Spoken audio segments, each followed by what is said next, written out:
Tonight, on Legislative Review. A push for a statewide ban on vaping. Plus, accelerating clean energy transmission in Washington state. You're watching Legislative Review. Thanks for watching Legislative Review, your source for daily highlights in the state legislature. I'm Angela Nolasco. We begin our coverage today with a discussion led by a House committee. I fundamentally don't believe that nicotine products add value to our society or to our communities.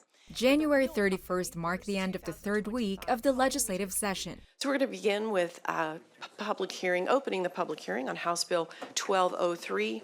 The House Consumer Protection and Business Committee convened Friday morning to go over a couple of bills on vaping. House Bill 1534, which aims to regulate the statewide sale and compliance of vaping products, and House Bill 1203, which proposes a statewide vaping ban as a way to reduce public health risks for youth. If passed, the first bill, House Bill 1534, would regulate the sale of vapes, ensure they are FDA approved, and prevent illegal sales, particularly to minors. Under the second bill, House Bill 1203, by 2026, stores may no longer sell or advertise any flavored vapes. Also known as e-cigarettes, these are those that share the same taste profile as fruit, mint, candy, chocolate, and the like, including those that provide a cooling or numbing sensation. Should the bill pass, stores will be required to put out signage telling customers about the vaping ban.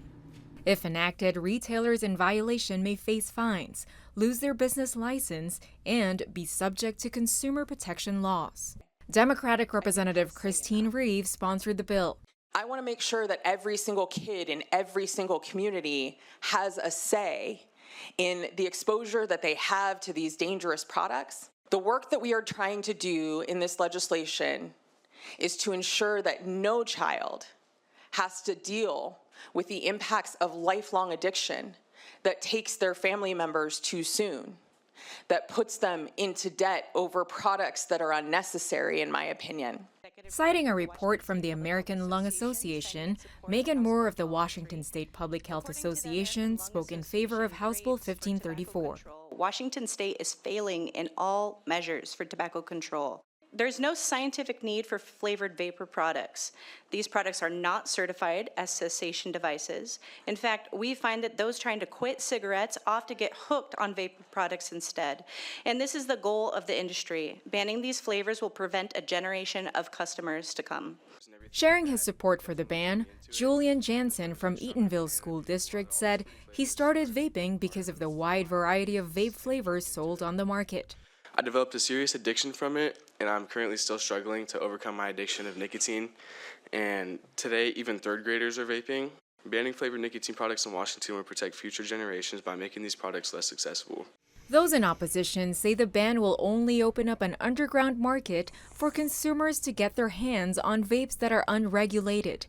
Vape retailers also argued that regulation on vapes would affect all, even consenting adults. A flavor ban, you're going to have to take it out because adults has a choice. As any business owner, we are not in business to sell for any minors. Flavor ban is going to be bad for our business, and we are not talking about profit. We never sell to minors, and we will never sell to minors. This is very important to us, and just give them choice for adults. Speaking in opposition, the nonprofit Washington Smoke-Free Association cautioned the committee that strict vape regulations would only incentivize the cigarette or tobacco industry and push former smokers back into their cigarette addiction. This is technically a bill that would just be supporting big tobacco and their ventures. They don't have very many products on the market as it stands, and we feel like this would be another push to get people back to combustible cigarettes, which is not what the intent of the vape industry would like to achieve. The hearing was packed with various testimonies speaking for and against vaping regulations. You can watch our full, uninterrupted coverage only on tvw.org. Good morning. Welcome to committee members, staff, presenters, and all those who are watching live from TVW. Our coverage shifts from the House to a public hearing held by the Senate Environment and Energy Committee. One of the bills they discussed, Senate Bill 5359, legislation requested by the State Department of Commerce concerning clean energy.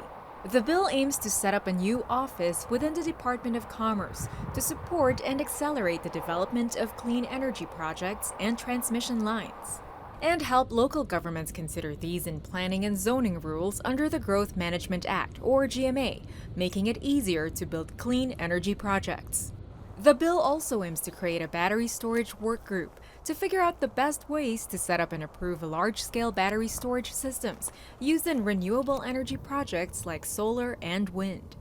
The new Commerce Office will also help in planning and developing electric transmission lines to move clean energy across and over state lines. Proponents believe this would speed up the development of clean energy and the infrastructure it requires, especially for electric transmission lines in Washington state.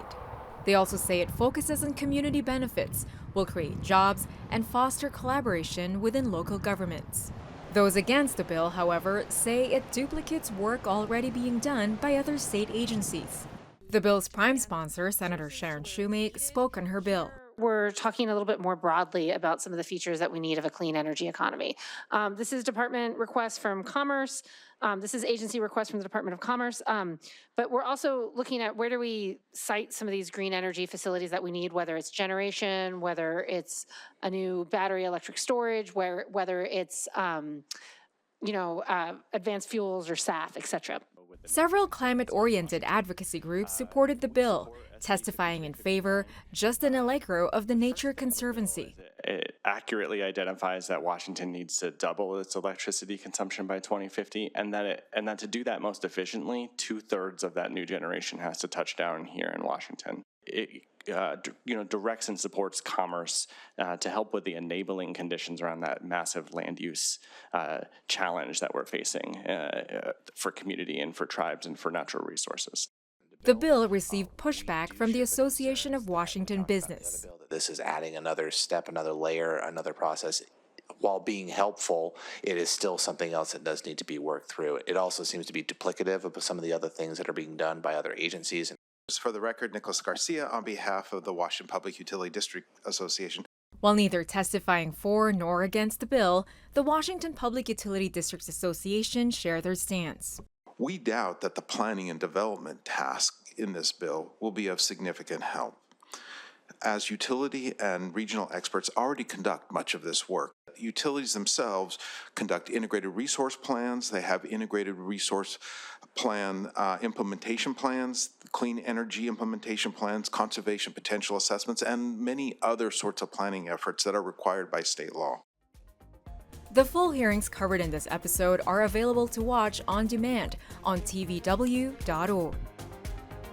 Thank you for joining us tonight. To watch an entire legislative floor debate or hearing, check out TVW's archives for on-demand viewing at tvw.org.